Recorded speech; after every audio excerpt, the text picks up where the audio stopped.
ఒక ఏనుగు అడవిలో ఒంటరిగా తిరుగుతూ ఒక కోతుల గుంపును చూసింది. వాటి దగ్గరకు వెళ్ళి నాతో స్నేహం చేస్తారా అని అడిగింది. అప్పుడు కోతులు నువ్వింత పెద్దగా ఉన్నావే, మాలాగా కొమ్మలు పట్టుకుని ఉయ్యాల జంపాల ఊగగలవా అని ఏనుగుతో స్నేహం కుదరదని చెప్పాయి. ఏనుగు అక్కడ నుంచి వెళ్తుండగా ఒక కుందేలు కనిపించింది. హాయ్ కుందేలు, నాతో స్నేహం చేస్తావా అని ఆశగా అడిగింది. నువ్వు ఇంత పెద్దగా ఉన్నావే, నాలాగా కన్నాలు బొరియలలో దూరగలవా, మనకి ఎలా స్నేహం కుదురుతుంది అని కుందేలు చెప్పింది. ఆ తర్వాత ఏనుగు ఒక కప్పను కలిసింది. దాన్ని కూడా స్నేహం చెయ్యమని అడిగింది. నువ్వు ఇంత పెద్దగా ఉన్నావు, నాలాగా గెంతలేవు, నీతో స్నేహం కుదరదు అని కప్ప చెప్పింది. దారిలో నక్క కనిపిస్తే దాన్ని కూడా అడిగింది.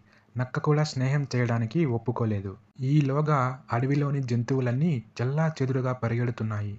అప్పుడు ఏనుగు ఏమైంది ఇంత భయంగా పరిగెడుతున్నారు అని ఒక ఎలుగుబంటిని అడిగింది. అప్పుడు ఎలుగుబంటి అయ్యో, పులి జంతువులను వేటాడుతోంది అని చెప్పి అక్కడి నుంచి పారిపోయింది. అప్పుడు ఏనుగు ధైర్యంగా తన స్నేహితులందరినీ కాపాడాలనుకుంది. పులికెదురుగా నిలబడి పులిని గట్టిగా కొట్టి అక్కడి నుంచి బెదరగొట్టింది. పులి నెమ్మదిగా అక్కడి నుంచి జారుకుంది. ఈ విషయం తెలుసుకున్న జంతువులన్నీ చాలా సంతోషించాయి. నీ ఆకారం సరైనదే, ఇప్పటి నుంచి నువ్వు కూడా మాకు మంచి మిత్రుడివే అని ఏనుగుని ఎంతో మెచ్చుకున్నాయి.